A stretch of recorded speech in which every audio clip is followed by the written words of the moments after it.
What? Go on, man. Take us away, mate. Morg, play the jingle. Oh, is that it?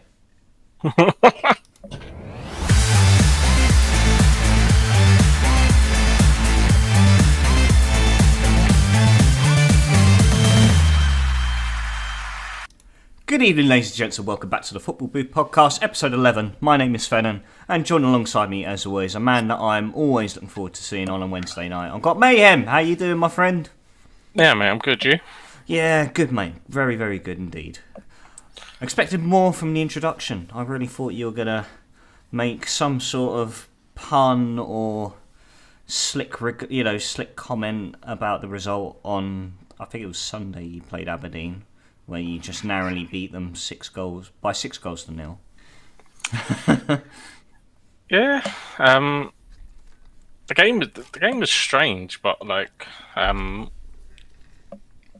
and the fact that at the moment the atmosphere is really subdued with obviously off-field stuff. So the Green Brigade are still not welcome at games, Yeah, are they? Okay. yeah. And there's been an email or a statement released from the club that looks to be quite damning. They're talking about permanent suspensions and stuff like that. The boys, which are the other obviously fan group slash ultras, they were not in attendance at the game and in protest. So yeah, subdued, and it was a big game. Obviously, we had seen earlier in the day that Rangers had another two penalties. Let's make it less obvious, boys. Let's reel it in a bit, okay? It's starting to get a wee bit Oh, that's blatant. why I saw James Tavernier appear on the score sheet more than once. Um, so it was a big game. Aberdeen have a terrible record against us, but And they've been obviously, terrible throughout the league campaign this season.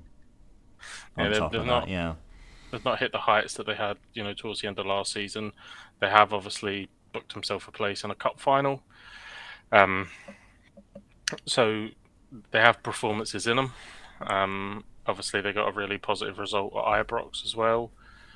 Um, so on their day, that they can cause anyone in the league a problem. But that was not their day. It wasn't. And it was a very clinical performance from the boys in green, courtesy of the Yeah, number of goals you managed to ship past them. yeah, it was a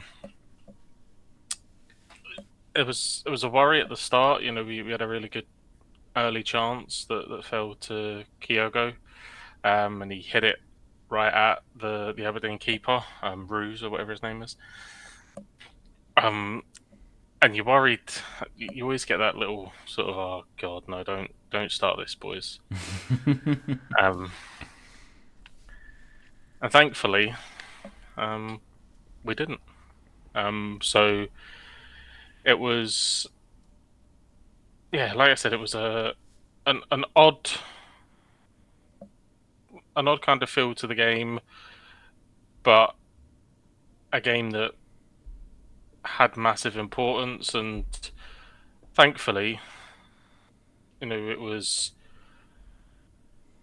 not too long before we got off the score sheet, and Lewis Palmer is really coming into himself now, really starting to develop, and got to the byline and clipped it over to the back post and just went over everyone. And Yang was there at the back post, coming in at the back post.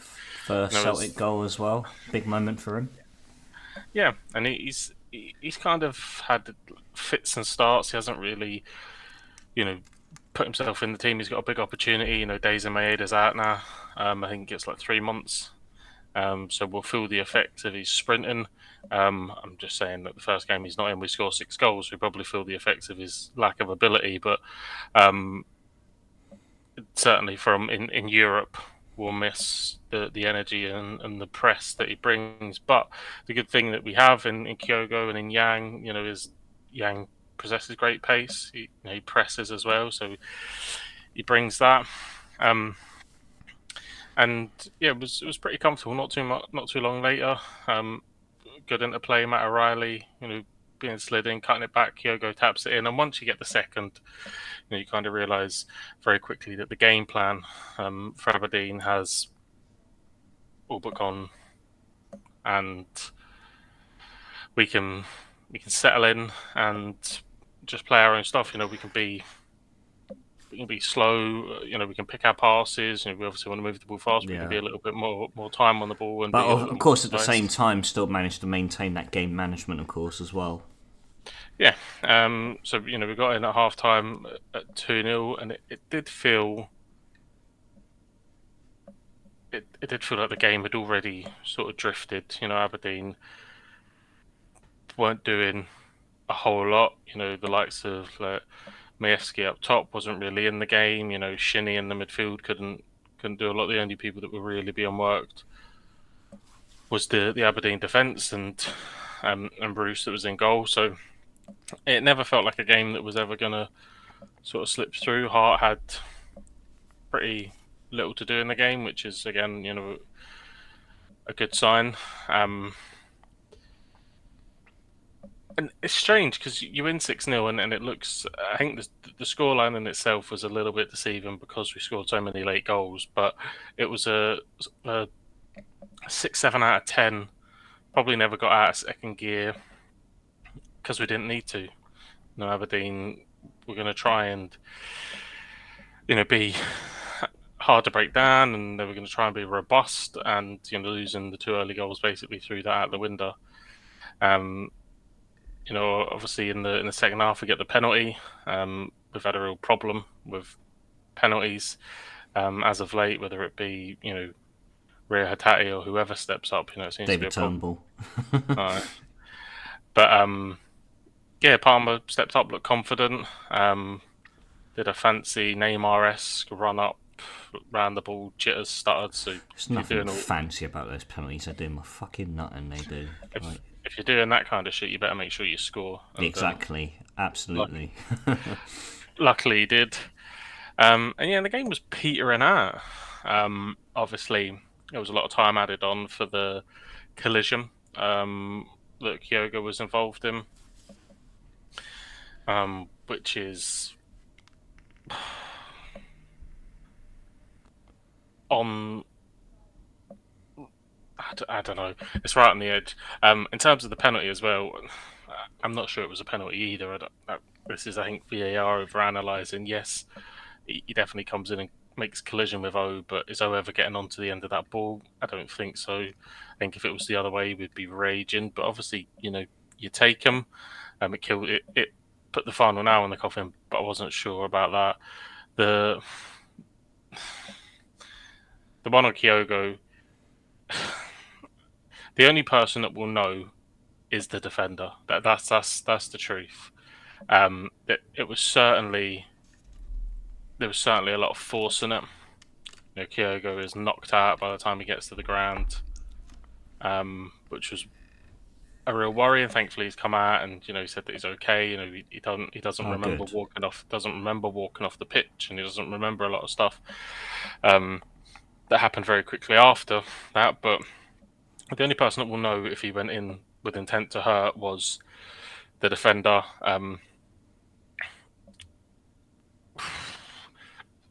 I don't know if I'm. When I see it in real time, it looked really really bad. Um, and my initial reaction was that he's tried to leave one on him, and he has done, very successfully. He's headbutted him in the face. He goes to get up, and then he goes down himself, which is always kind of a sign of, why would you do that? Um, but he gets booked for it. Kyogo comes off, and we bring O on, and 10 minutes added on at the end, and O gets a couple of goals, Turnbull gets a goal, and it makes the scoreline, you know,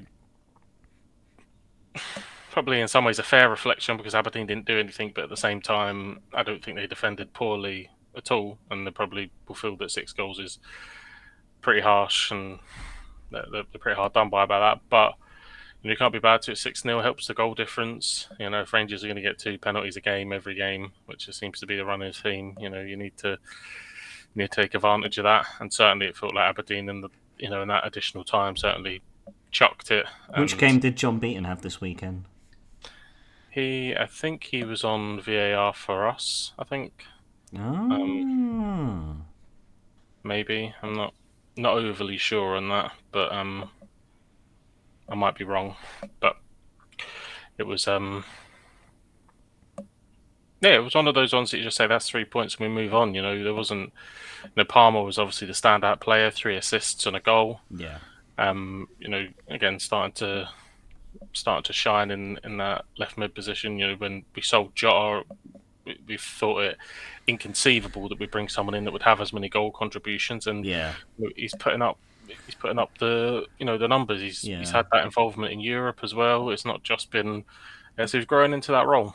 No, he's gone from strength to strength as the weeks have gone on, and I'd like to think now, getting off the mark for Celtic now, you'd like to see Yang replicate Lewis Palmer as well. Maybe a bit too far fetched to say now, maybe too soon, but it's definitely the hypothetical thought that he can also Yeah, establish himself at the club.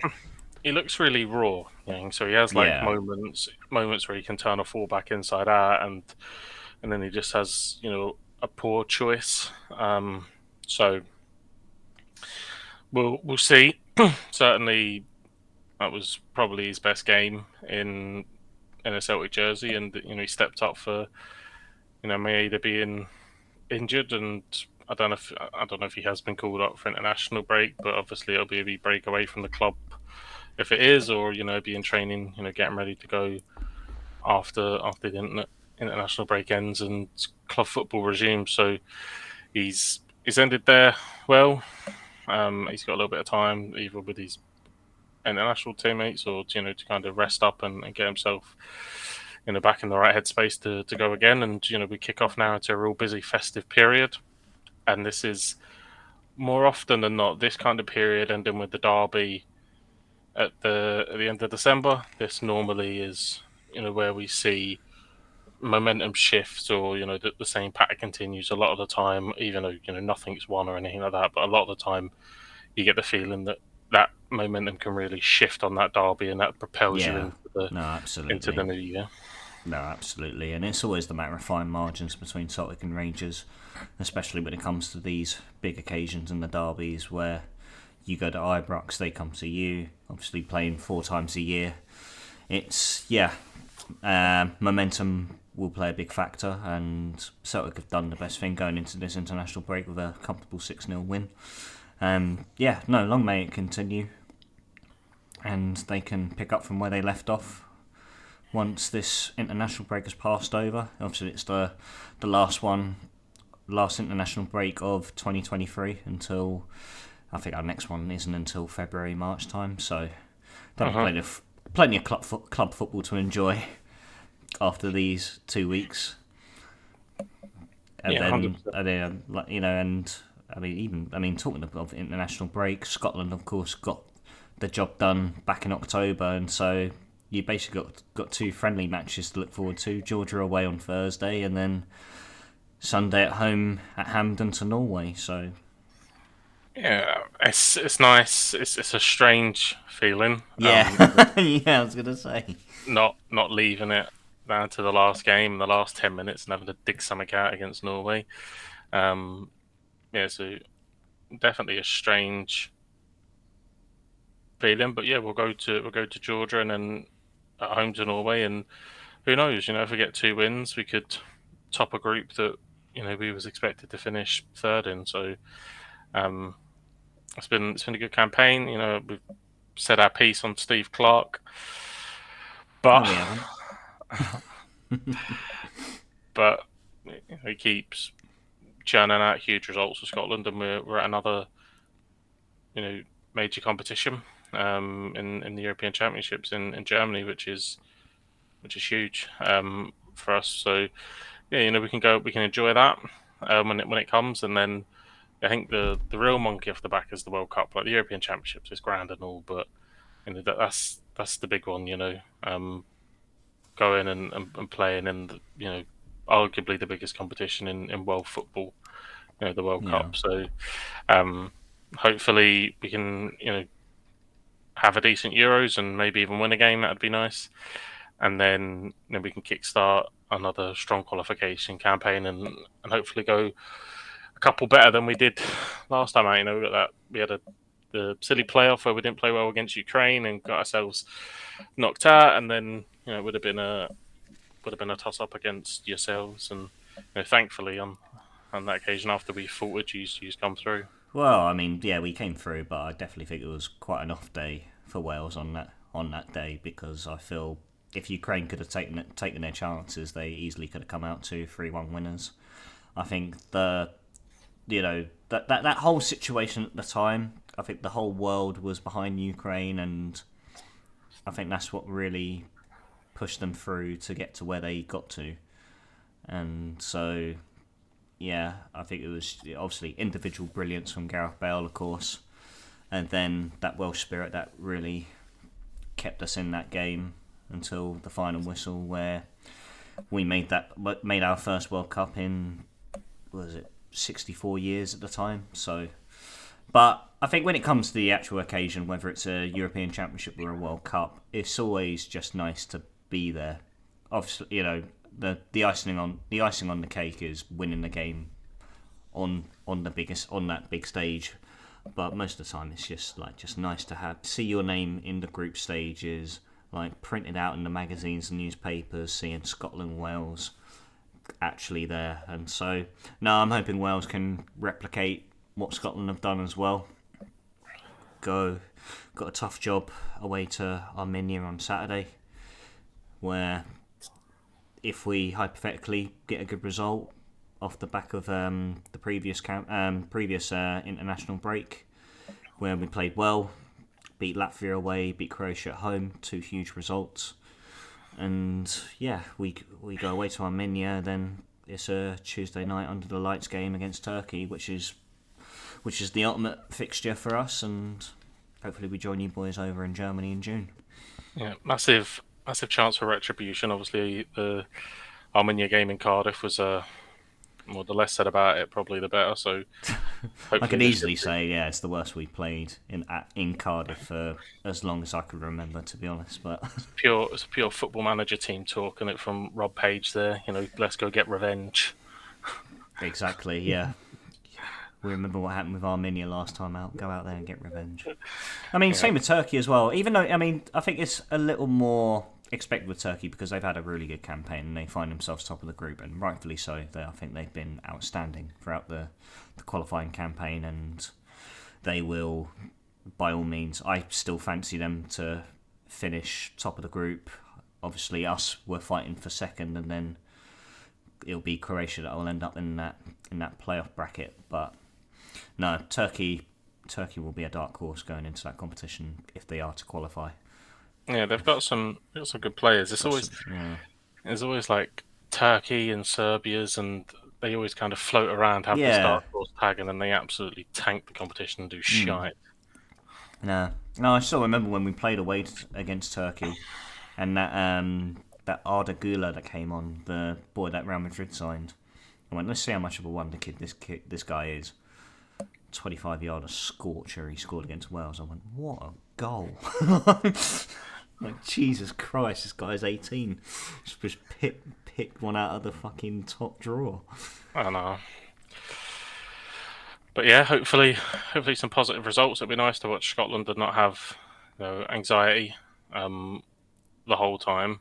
Checking Yeah, out the results and wondering what happens if we get a shitty draw. What impact does that have? We're done. We're dusted. We're there. We'll enjoy these. The Tartan Army of travel in their droves, and good luck, safe travels to them all. Hope we get a positive result, and then, like you said, we finish it off at home. And again, it'll hopefully be a sellout. God love anyone that pays for tickets at Handling, because it's a brutal place to watch football. Something needs to be done about the stadium. But it's like fair play speaking to on them. behalf of a West Ham fan as well. It's an awful place. Like, Yeah, but a piss up in Germany sounds great. It does. I don't know. I don't know if we'd get tickets. We'd just have to stand and beg. Just be like one of those teenagers at the fence by the side, like peeking through by the corner flag, like. Yeah. Well, I mean, if I'm hoping that a team will win at the Cardiff City Stadium because Cardiff fucking couldn't do it on this past Saturday. Jesus Christ. Yeah, I haven't seen much of it, but I've seen obviously the result and a Norwich team that was struggling Yep. and you were flying. Probably, you know, goes against the form book. Probably went against the odds on the day. And something that Cardiff have looked is very stable in defence across this period. So shipping 3 goals to a team that have been struggling in all areas was a shock. Yeah, it was. Yeah, prior to the game, I stated last week that Norwich had only won once in their previous 10 games. And so, on paper, it basically looked like 3 points were staring in the face of Cardiff. And yeah, no, old habits kicked in, which is the God's honest truth. First half, I thought we played really well. Obviously, the bounce back from going a goal behind uh, wasn't really a lot we could do about that first goal. If I wanted to be really harsh, I think Josh Bowler can do better by not ducking out of the way of the ball that comes in from the left flank. But hypothetically, if he does get his head in the way, the ball could go anywhere, and he's pretty much 3 yards out from our goal line. So probably, in hindsight, was the best thing he could have done. But either way, found someone at the back post. They diverted home, and so they took an early lead. And then Robbo, who I thought was highly instrumental in that first half, picks Josh Bowler out at the back post, finishes brilliantly through the legs of Angus Gunn to get us back on level terms. And then Robbo, getting the crucial goal to put us in front with a header, rises above the two defenders as the ball floats in. And we go into half time on the front foot. And then the second half, honestly, not really a lot happened bar the 2 goals itself. We didn't press the attacking line, the front line of Norwich as well as we normally do. Again, just ball watching, cautious approach with on running forwards coming at us, and just allocating space for them to create opportunities and to get balls into the box, and that's exactly what they did. And they were on the front foot from the hour mark onwards. They get a ball in, again, stepping off, ball comes to the back post, low driven ball in, and I think it last comes off of Ryan Wintle, which finds its way into the back of the net. And then so that's when the overload really does kick in for Norwich, and we give in to it. We allow pressure to come forward again. They get a shot off from range. Anik palms it into the path of Adam Ida, the man who's been a wonder kid on FM since I was like 15 probably. And he diverts home to give him the lead, and we just can't conjure anything from that point on. And yeah, ultimately it was a poor result on paper. On the evening, I was absolutely fuming because I was so convinced that we were going to come away with a victory and put ourselves in a good place going into the international break, especially when we come back off of it. We go away to Deepdale against Preston, who, again, are a big team this season, who are up there in that top 5 and would have, really pushed us in the right direction in the table, where we're still amongst those contenders to get promoted. But I mean, at the same time, like I said, we got to take it a game at a time, and we got to take it a game each week. And the fact that we're still ninth in the table coming up to Christmas is still an improvement from last season, where we're still, we're scrapping to stay outside the relegation zone. If we're talking this time last year, and I honestly just like to see it as another off day, as we had earlier in the season against QPR, another game that I thought we were staring in the face of getting 3 points off of, and that wasn't the outcome. And so, yeah, no, it was an under par performance from the boys. I think Errol Bullitt recognises that as well. But we just can't afford to give teams like this space, because despite how bad Norwich have been this season, they still have a really good squad and a few very good individual players that can cause problems. But yeah, no, it was a very disappointing result to go into the international break. But we've got to do everything we can to pick ourselves back up, recover, and get ourselves ready for when we go to Deepdale the following Saturday, and fingers crossed we can bounce back. A point would be great in my eyes, but yeah, we can't defend like we did, because they are, like I said, they are old habits that I'm far from being a fan of, and that's what really does get us in trouble, when you've got 3 or 4 players on one man who is driving at us and everyone's stepping off, and then it still allows them space to take a shot on, to get a ball in. It opens up space for other attacking players coming forward, and that's just something that we really need to, get out of our mentality, because this is something that has gone on for far too long. Errol Bullitt has managed to almost get that out of our system, but like I said, it just felt like old habits crept back in on that Norwich game. But no, like I said, it's a write-off. It's a poor performance, but we can't let it determine and define our season, because you'll have bad performances on the way. It's purely expected. It's natural. But yeah, no, this is definitely a period in the season where we've got to bounce back and defend better than we should. Yeah, I mean, Preston have blown hot and cold this season as well. I know they're still in the playoffs, but they started real hot, and then have had a wee bit of lull, and then they're coming back. So no doubt that they've got some really impressive results as of late, especially at home.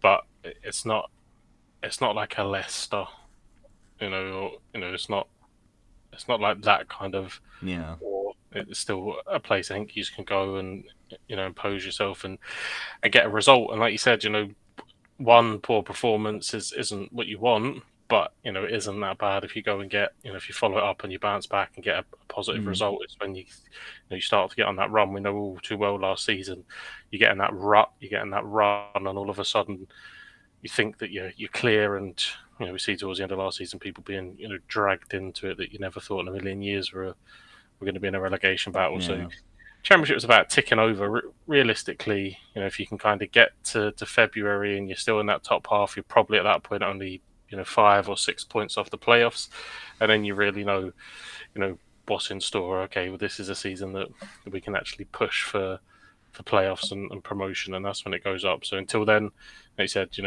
taking each game as it comes individually, I'm sure that there'll be some rotation. Some players will obviously have stayed behind that haven't been called up by their countries, and they'll get in some more valuable training time with Errol Bullitt, and let's hope for a big bounce back performance going to Deepdale. Yeah, absolutely. And we got a fairly good record at Deepdale. I know last year we had that massive self-destructing performance where Jack Hannock got himself sent off, and again conceded 2 very poor goals late on, which lost us the game. But no, like you said, it's a league that fine margins really do matter, and it's taking advantage of them, and that's what we got to do. We got to go to Deepdale. Obviously there will be rotation, whether it's players being rested after being on the international break. I know Siopis has been called up for Greece. Colwill, I don't know if he'll get minutes for Wales.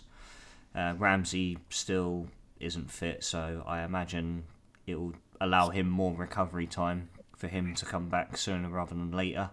Mm-hmm. And yeah, no, like I said, it's just taking advantage of these fine margins, and if we do find ourselves in the top half of the table, then it's all to play for from January onwards, where the point gap tends to be very, very short from 10th up till 3rd pretty much.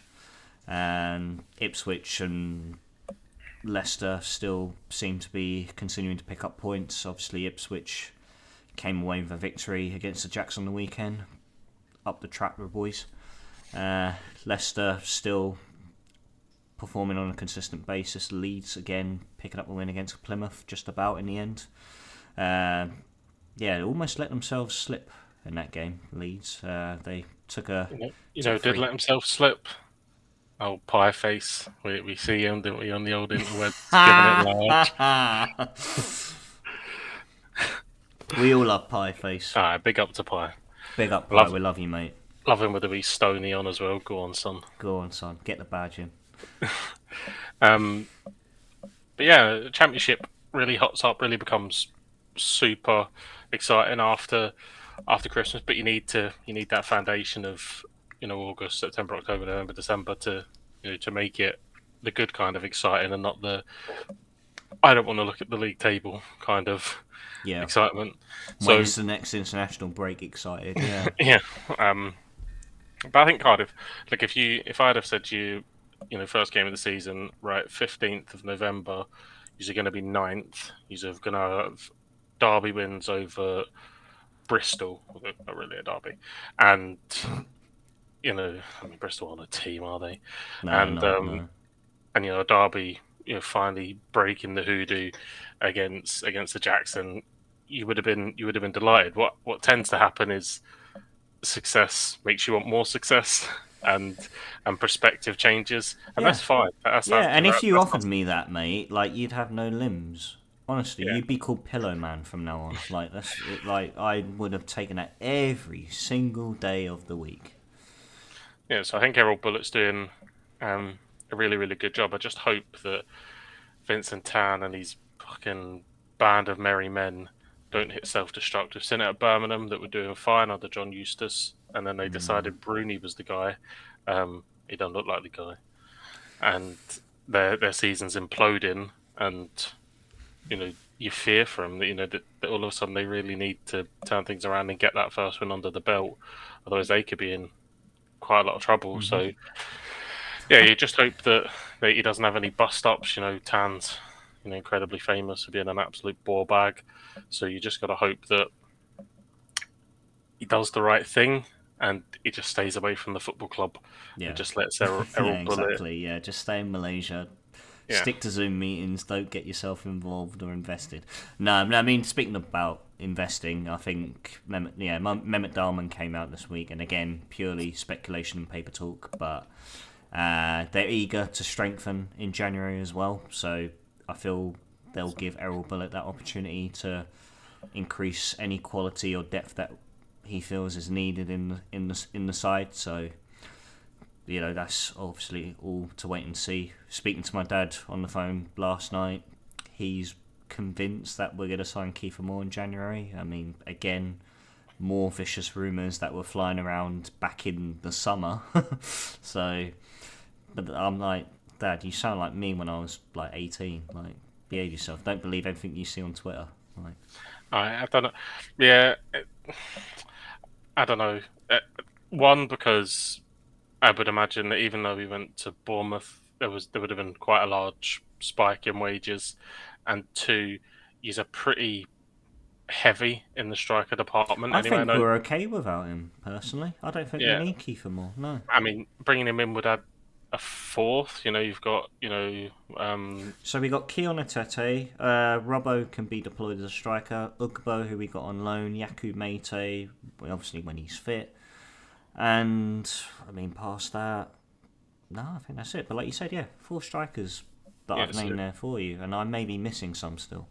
So if you were to bring someone else in that's a fit, like, no doubt that Kiefer Moore is very well versed in the Championship, very physical, knows the league, would no doubt would score goals. But how long do you get a run in the Premier League? I mean, all you've got to do is dislodge Solanke. I know he scored a brace at the weekend, but he was also playing Newcastle's under 12s.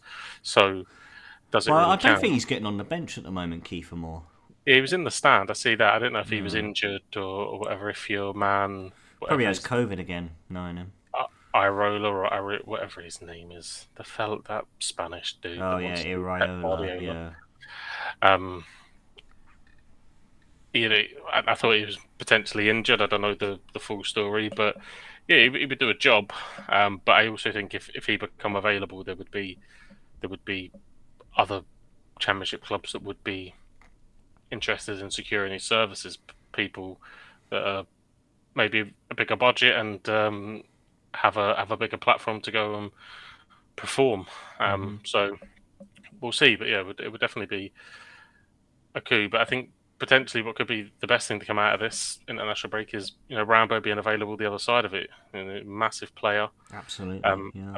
and having Ramsey is the kind of thing that would, I believe, in maybe entice a Kiefer Moore or someone of that ilk that's not starting in the Premier League to maybe come and pick Cardiff. I think I'm going to be playing with Aaron Ramsey now. You'd have to sell it to him in a little bit of a different way. He's probably only played 5 times over 15 games with the injury record, but Yeah. having that kind of stature, a player at the football club, does bring other people to think, all right, yeah, I wouldn't mind going, and Yeah. playing with Aaron Ramsey. So, yeah, hopefully.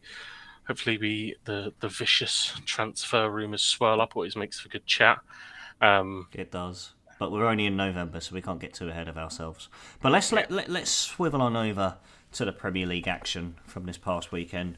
Kicking off with the crunch game, the late kickoff on the Sunday evening between Chelsea and Man City. 4-4. A lot yeah, of goals. didn't see that coming. No, absolutely not. And obviously, speaking to Kian early this evening, he has stated off his own back, and again, purely quoting him, that City fans were pleased to see Cole Palmer get on the score sheet for Chelsea. Don't know how much I believe that. Do me a fucking favour. What are you on about? I'm like 95th minute, and you've.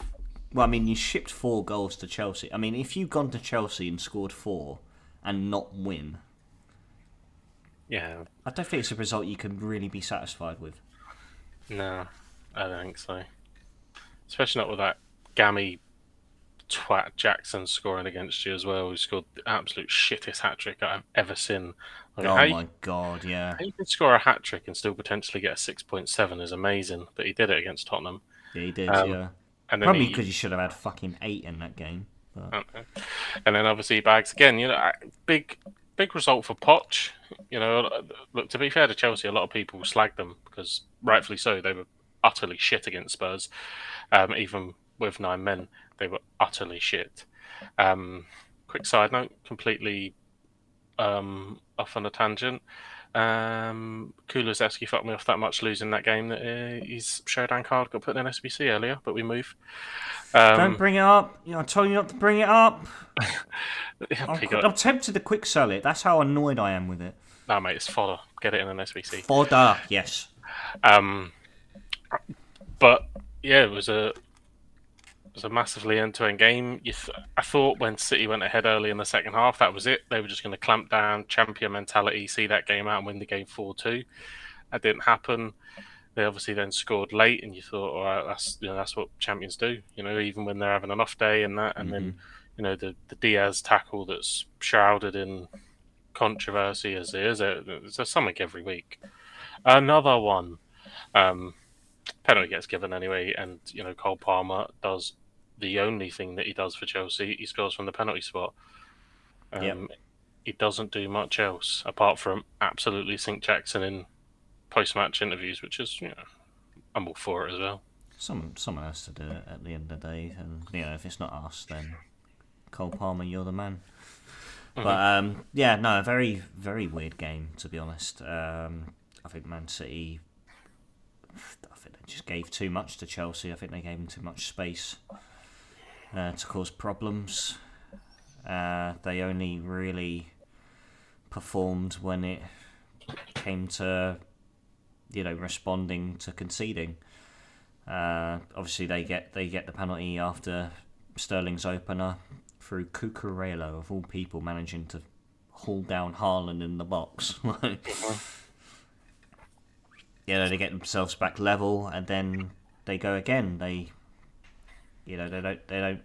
don't sort of turn up the intensity. They kind of stay settled. They stay relaxed, a bit too relaxed, and then again they they allow them to have space, possession, to drive forward, and again take the lead, and then it's rinse and repeat. Yeah, but like bad day at the office for him defensively. I mean, Mm. the attackers have got to be wondering what more can we do. We bag 4 goals. All you have got to do is not concede 4, which is normally a pretty straightforward job for the City defence. But yeah, it was a great game to watch. Certainly been spoilt over the last couple of weeks with the Chelsea and Tottenham game, and then the City and Chelsea in terms of big games delivering entertaining matches to watch, um, which is great for the neutral. But yeah, I imagine as a City fan, not so much. No, exactly, and obviously based off of how Chelsea have been this season compared to Man City being title defenders, that they definitely see that as 2 points dropped as well. I think City being ahead in that moment in the match against anyone, they would see it as 2 points drop. Yeah. Mm. That's Pep's mentality, and that's why they are the force that they are. But yeah, it was an odd game. There was the whole did Haaland handball it in, and that was being reviewed, and penalties, and it was just missing. It was just missing a flying red card to try and top Spurs' game from the other week. But Well, with Anthony Taylor as the main man in the middle, you would have thought there'd be a red card.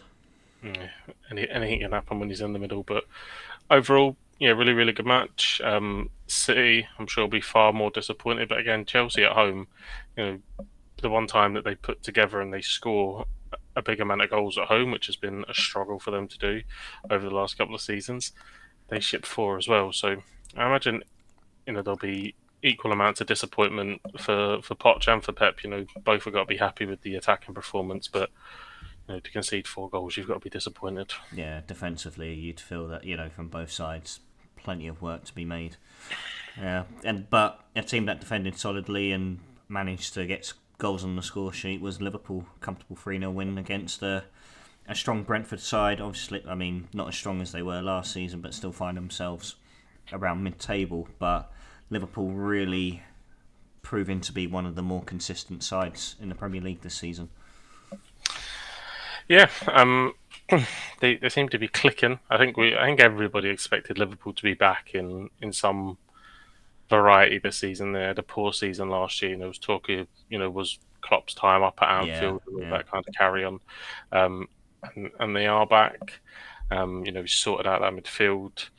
Szoboszlai looks like an absolute gem Yeah. that they've unearthed. And he's got the kind of playmaking ability of McAllister, and then Gravenberch is coming in a little bit more as well for that kind of work cast. So there's a real nice balance to Liverpool, and I think we're seeing that they score 3. I think Nunes had 2 disallowed as well.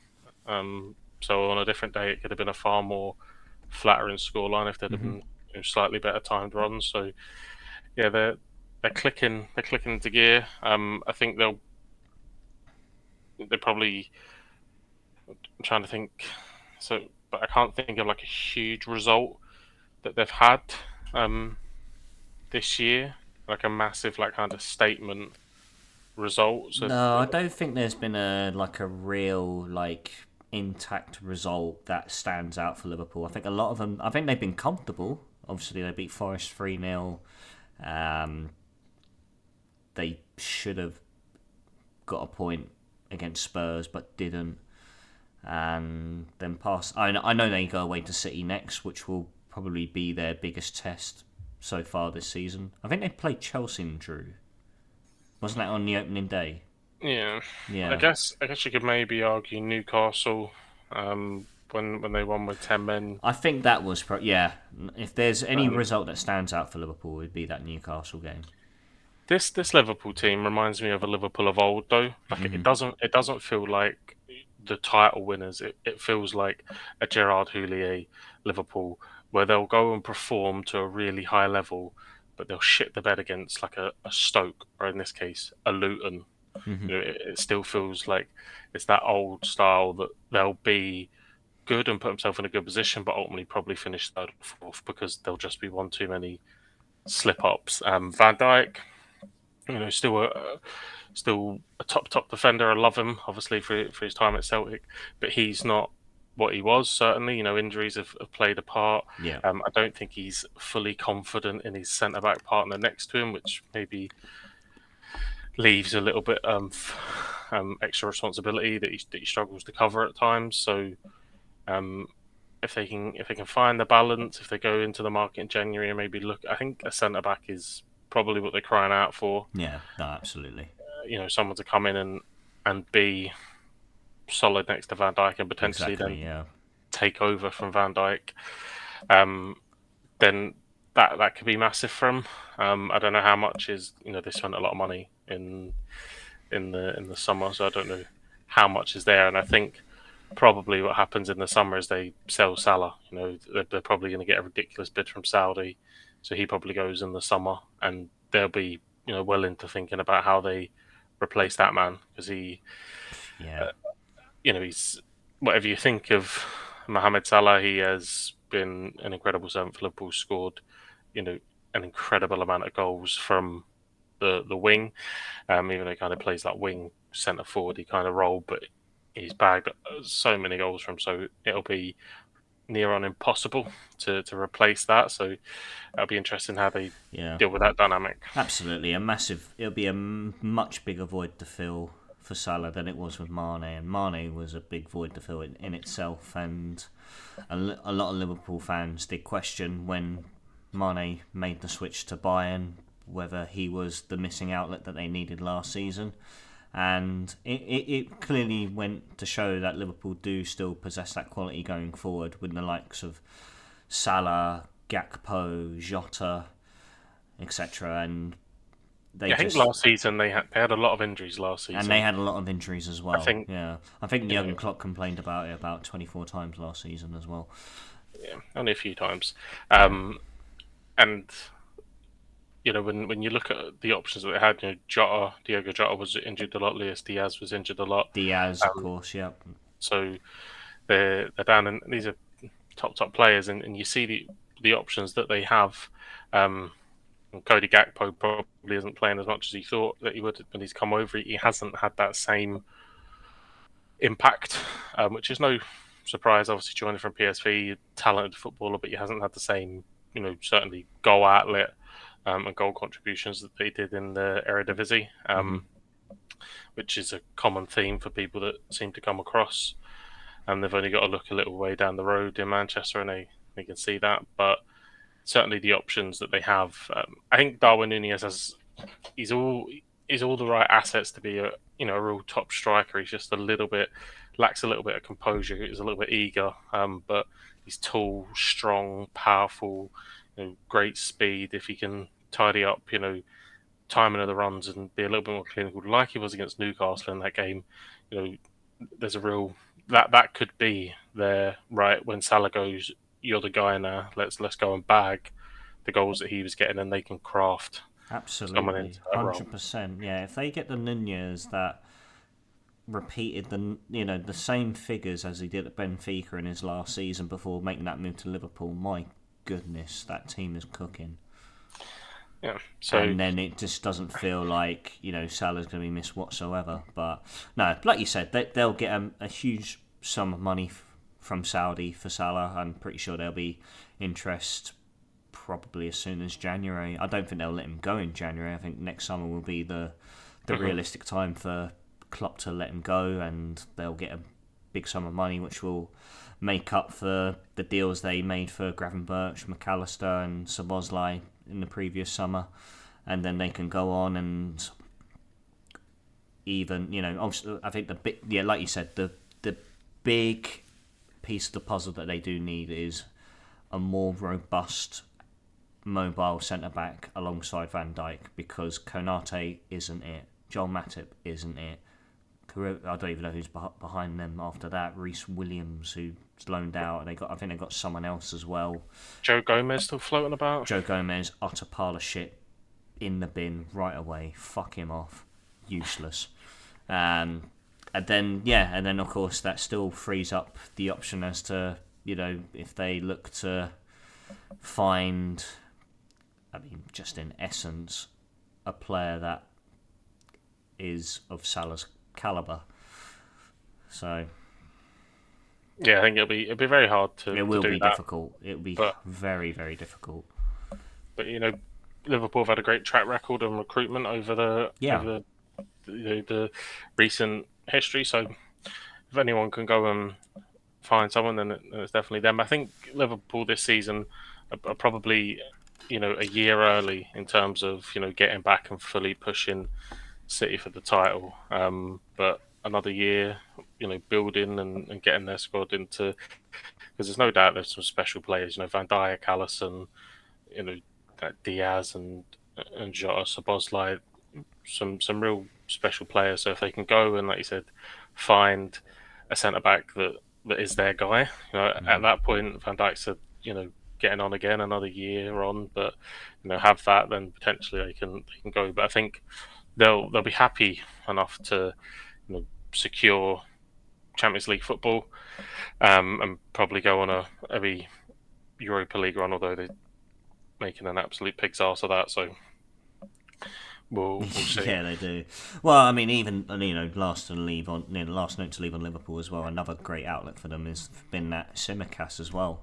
Obviously, with Robbo missing out for injury, I think he's slotted in and again chipped in with a few assists and proved to be a very durable replacement and backup for Robbo if he's injured. And again, very creative left back who likes to get forward and create opportunities. And again, another piece of great recruitment from Klopp. Yeah, he has that X factor. Yeah, He's done it really really well. So yeah, I think they'll be up there. Whether or not they have the squad depth to go and challenge City and Arsenal, I don't know. But they look like they're finding their feet again. I imagine that they'll be in that top four bracket this year. absolutely, 100%. Well, a team that is probably, I mean, it's a little bit. I'm a little bit on the fence about them now making that top four bracket. Is Newcastle, and they of course lost to Dortmund in the Champions League last week, and they followed that up with a away defeat to Bournemouth by 2 goals to 0. Brutal match, mate. Like, they have a lot of injuries, and it shows the depth that they do not have. Yeah, All the money, proving to be costly for them. To find that balance along with the Champions League campaign. It's taken its toll on them now over in the league as well. all the Saudi money that you've got, and yeah, Jamal Lascelles is getting games for your football club. Um, Can't believe he's still on the books. it was it was as poor as I've seen Newcastle. I watch them obviously very sparingly. I haven't watched them week in week out. I didn't watch them against Dortmund. I was too busy turning the TV off, watching at the Metropolitano, and going Hmm. to bed. We move on from that very quickly. No, we covered that, Um, don't worry. but yeah, you kind of feel that the Newcastle season was exploding into life with the PSG result, and then they get a really great result again. Assist from VAR, whatever your opinion is on it, against Arsenal, and then they go to Bournemouth, a team that I think are really going to struggle this year. Hmm. One, because I think their team's okay. I don't. I like their team. I don't mind the team. I think they have decent Premier League players in certain positions. I also think they have utter championship players in other positions. Dominic Solanke, I don't care that he scored two. He is one of them. He is a championship player, and he's leading your Can't line. say I disagree, to be honest. So, and but obviously, what the manager is trying to do there is completely rip up what was there before and play a completely different style. And it takes time. And we've seen before, people coming in and trying to do that. It's super difficult when you're up against the level of opposition that they face week in week Yeah. out. So um, it can be done. It can be done successfully. Obviously, we've seen that in North London this season, even though obviously Spurs have dwindled a wee bit in recent weeks. But Don't worry, they're I, not. They're next on the agenda. Don't worry. I am. I worry that Bournemouth. We see them. They have really good seasons, and they have the lull. We see it under Eddie Howe. I worry that while they're going through transition, and they may have got this result against a very depleted Newcastle, that the only reason they may stay up is because they're fighting relegation against Sheffield United, Burnley, and Luton. And if one of those teams were to all of a sudden go on a run, you know, can Bournemouth match them? It could be quite difficult. Yeah, it's always very difficult to re-identify a club. When it comes to a new manager coming in, wanting to introduce a new style of football, new style of play, and the Premier League is by far the most difficult place to do it because, like you said, you got the best quality teams there that you got to play week in week out, and it can, like, even if you're in the Championship, League One, if you're trying to introduce a complete new style and re-identify the club as a whole, it can take years to do that. And obviously, I respect what Iraola has done at Bournemouth. I think he's got them playing really well, obviously off the back of this Newcastle result as well. Bournemouth, again, don't have a great team on paper. They, like you said, I still feel there's plenty of players that are just only good enough for the Championship, but nothing higher than that. And I think Iraola's got it all to work with, and if he keeps his Bournemouth side up and then manages to get the right recruitment in January, hypothetically, if he gets the time as well and keeps Bournemouth up in the summer, then I feel it will make that transition a lot easier for him. But by all means, it is still a very, very difficult task to do. And Yeah, I mean, especially where he's fairly new to management as well. Like, I still remember him as a player. they're, And coming they're, into a Premier League side and a team that's, going to be fighting for relegation and nowhere near safe by all means, going into December, it's, yeah, there's so many layers that you have to take into consideration when it comes to, completely transforming the club inside out. and I would say, bar Luton, they've probably got the smallest budget. So, being in, and even if they drop down to the Championship, and you look at the teams there, they probably wouldn't have one of the highest budgets in that league either. So, No, they wouldn't. I mean, you can tell. Obviously, Justin Cliver, pretty good signing. I haven't watched much of him in Serie A, but he No. comes with pedigree. Kiefer Moore, waste of talent. How the fuck he isn't starting ahead of Solanke, we'll never know. But I mean, you look at the kind of recruitment like Alex Scott is, you know, he was wanted by a lot of clubs, but I don't think. While some of the big clubs were interested, I don't think he was walking into their teams. They see him as a project, where I think Bournemouth see him as a we need him on the field Yeah. right now. I think at the moment in his Guy was development, in Brian Wintl's pocket last season. I think he's probably top end of the Championship, and he'll grow into a good Premier League player. But they've obviously took the punt on him. But boys like Ryan Christie, Ryan Christie was good when he was at Celtic, but is he a Premier League player? Probably not. No. I mean, Max Aarons as well. Boy, they signed from Norwich. He's been floating Prem to get relegated with Norwich, win the Championship, go back up, get relegated, win the So that's the kind of players that when they've gone out and recruited, that they're not recruiting in the markets of even like a Fulham. You know what I mean? So Yeah. it is difficult for them, but yeah, I do worry for them a little bit. But great result from. Yeah, huge result. Huge result. Definitely one that takes a dent in Newcastle's run to make the top four. Obviously, by all means, not the be all and end all of it. They still got plenty of time to pick things up, and hopefully, again, just like with many other clubs, this international break allocates the time and the opportunities for players to rest up if they haven't been called up to their respective countries, and that will allow Newcastle to have more at their disposal coming back, and hopefully they can pick things up once we return in a fortnight's time. Let's do some quick fire results to blast through this tourist league, Premier League. we'll rally off, and then I guess we could talk a little bit in depth on some of the bigger ones. Great result for Everton, 3-2 away at Palace. Dyche ball in full effect. Dyche is, yeah, he's. I tell you what, Everton are really, pushing themselves up the table at the moment. I don't even feel that they'll be in danger of relegation this season. I mean, probably courtesy of the teams around them, the likes of Burnley, Luton, Sheffield United. I don't feel Everton are in any danger whatsoever. I think Dyche has managed to grind out multiple results in recent weeks that has managed to allow them to climb up into mid-table. And no, I think my tune has completely changed from the start of the season. Yeah. DCL. I think they'll be alright though. DCU. Uh, I like Everton. I don't like the style of football Dyche plays, but I like him as a person. That's the thing, yeah. No, I think as an individual, he's great. Yeah, philosophy of football, not a big fan, but whatever he's doing right now at Everton, he's getting things right.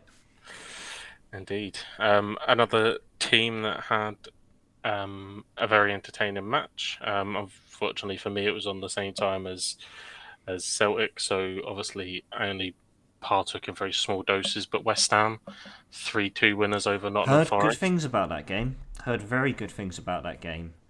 And yeah, again, I think that's a really, really strong result for West Ham. Again, another team that I see in the same light as Everton performed well in recent weeks against a Forest side that only recently beat Aston Villa. And so to grind out a result, a late goal from Thomas Soucek to get them over the line. After he missed an absolute fucking sitter. Didn't see The least that. they could So he went Um, from villain to hero in that game, it seems. yeah, I think that West Ham's front line is outside of like, the big clubs, is certainly one of the best in the league. When Yeah, you look yeah. at the likes of Jared Bowen and Kudus and Paqueta and James Ward-Prowse and those boys that they have, they've recruited very well with the Declan Rice money. So hopefully they can push on. Going well in Europe as well. Obviously a big result against Frankfurt. Yep. Um, Yeah, so big side, Frankfurt, yeah. um, nice to see. Europa League winners. Ha! Sorry. Nice to see Moisey. Probably still gets a lot of hate, but he's doing all right. We're not pause on this club because we talk about it far too much. Um, Absolute, from what I've heard, I'll go in and say speculation because I didn't watch the game, but an absolute shit show at Old Trafford, but they got a result. Man United. Man United. Yeah, they won. Narrowly. Sixth in the league, 4 points behind Aston Villa, five behind Tottenham, and I guess we can swivel on to that I very mean, sorry, quickly. just leave on the note. I'm still in disbelief of how high up in the table they are based on how they've been performing this season. They have been one of the most underachieving performing sides I've ever seen in the Premier League. And I'm probably exaggerating a little bit because it's Man United and it's a side that we're not used to seeing perform the way they do. But Yeah, no, did. Yeah, still find themselves up in European contention. It's 3 points, and if I'm a United fan, you'd run away with that any day of the week, regardless of who it's against, especially Luton as well. So, no, Victor Lindelof with the sole goal, that makes a difference, and yeah, maybe they can push on from here. Knowing United that we're familiar with nowadays, probably not. no, I don't think so. And then we'll probably finish up with both sides of North London. We'll start on Molineux. That Oh was my god. that was that was Tottenham of old, Collapsiano. Yeah, the wheels came falling off in that game, and I do I do feel sorry for how their season seems to be imploding. I don't feel sorry for Romero because the guy is a fucking lunatic, and I don't feel sorry for Udogi because he was stupid. But Madison looking like it's long term, yeah, Van der Veen looking like it's long term. All of a sudden the spine of that football club that's been on such a good run has been decimated, and Yeah, I think they'll probably welcome the break as well. They probably had visions of sitting top of the pile going into this, and all of a sudden they're down in fourth. Yeah, yeah. I don't think the suspensions have done them any favours whatsoever. Obviously, Romero has always been a liability in my books. Udoji, I think it was just purely age and naivety of him getting himself sent off. Unfortunately, behind Udoji is Emerson Royale, who I just don't rate whatsoever. I think Cam would back me up on this as well. And yeah, I think it's just the rotations that are now taking its toll on Spurs. Um, I mean, Ange completely justifies why these players they just justify themselves why Ange doesn't pick them, because again they're part of the old mentality, the old regime where they just fall short of the mark, and that's exactly what they did on the weekend. They obviously just took a very early lead through Brennan Johnson, go on the boy, and yeah, I'm surprised against a side like Wolves, a team that we backed at the start, quite early in the season to go down. Um, I'm just really surprised they didn't go on and see off that game. Yeah, And I mean, yeah, of course they kept the lead for 87 minutes, and then here comes added time. I know there's 10 minutes added on, and then to concede two quick fire goals within a flash was just complete implosion hmm from Spurs. And yeah, looking at it on paper, are the wheels falling off a bit? Probably. Is Ange responsible? Is it realistic to call out that he only has one? He only has a plan A and not a plan B. I think that's a bit unfair.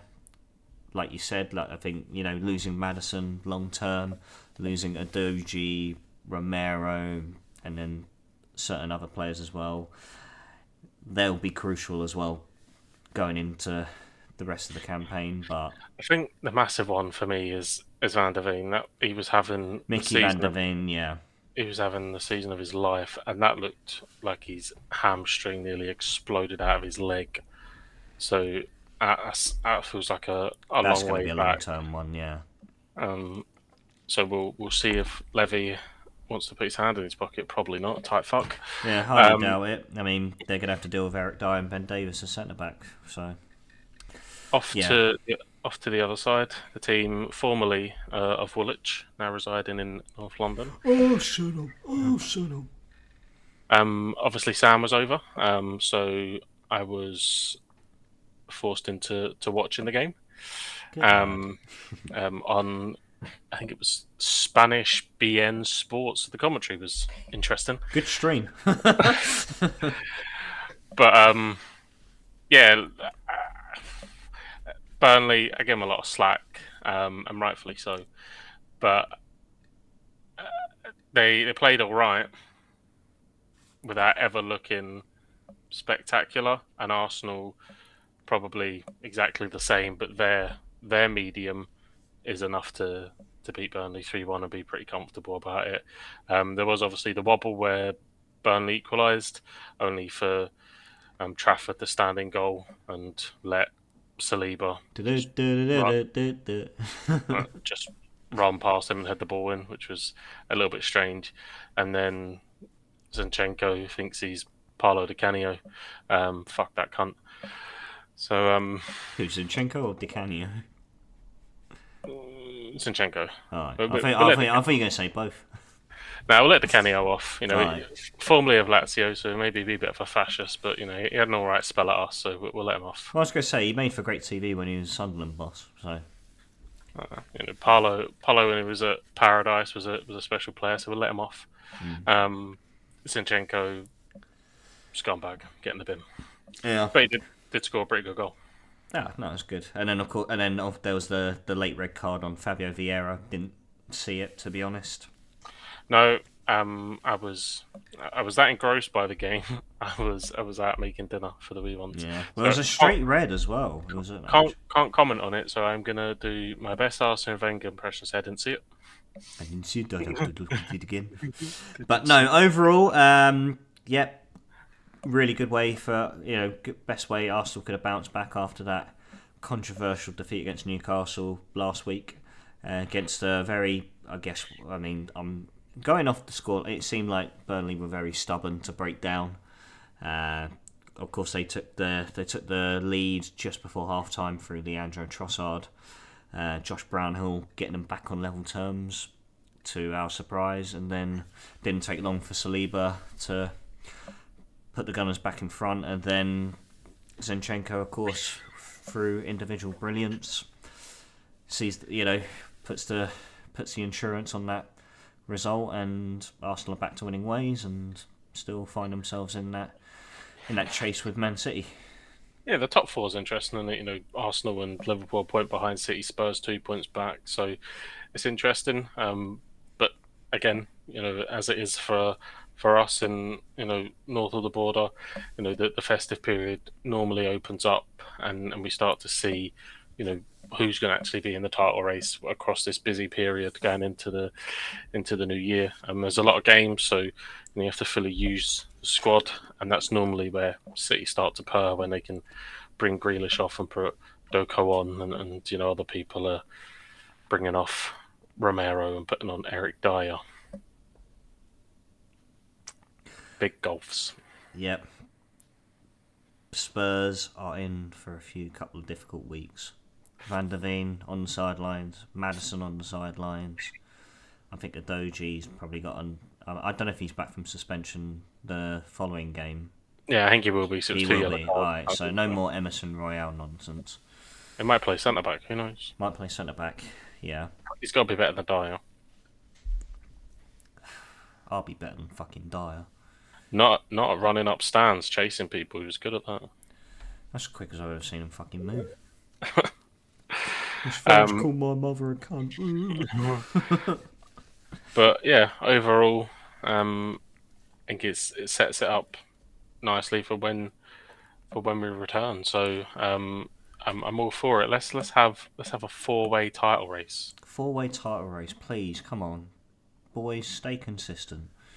Yeah, and then just to leave on the last note, you do have the sleep out coming up very, very soon. Yes. Doing it for a very good cause. You've raised a lot of money. I want to, take my hat off to you for the cause that you've raised the money for. And did you want to elaborate on what the sleep out is? Yeah, so it's the sleep out at Celtic Park, which is obviously hosted by the Celtic Foundation and is in support of the homeless in and around the area. It is something that was very close to Anya's brother-in-law, my fiance's brother-in-law, that sadly passed away in August from cancer. So it's there's a load of us doing it in his memory. I think collectively, altogether, we're over £2,000 now, which is amazing. Far more than we ever expected to get. I think everyone's been really, really generous, and can't thank everyone enough. So yeah, looking forward to it while being slightly cautious at the fact freezing your tits off. Starts at 10 o'clock at night, running until 6 in the morning. So yeah, it's gonna be a little bit nippy. But I've been told that we've got that lovely foil you can wrap around yourself, and some hot beverages to see you through. So yeah, hopefully I don't come back as a block of ice. Hopefully, or even worse, hypothermia, in which you won't be back. But look, Mayhem, I wish you all the very best of luck. Fantastic job on the money you've raised. Brilliant cause you've done it for. And I hope it goes well. I hope you do come back not dead, basically, which you won't, but no. That's nice. Appreciate that, mate. Sorry, mate. Couldn't word that any better. No, honestly, mate, I hope it goes well. Enjoy yourselves. Well, at least try to. And I don't know if we'll do an episode for next week for the international break. Depends if Wales qualify or not. We'll wait and see. Guys, keep yourselves notified over on Twitter. But Mayhem, thank you very much for this evening. Pleasure as always. Ladies and gents, thank you very much for tuning in. If you are new to the Football Booth podcast, all our episodes are available on Spotify, Apple Podcasts, Audible, and other audio platforms. If you'd like to check the live recordings, head on over to our YouTube channel at The Football Booth. Whilst you're over there, like the video, subscribe to this channel if you're new, leave your comments in the comment sections below. And until next week, maybe next week, ladies and gents, I bid you all good night and Nostar.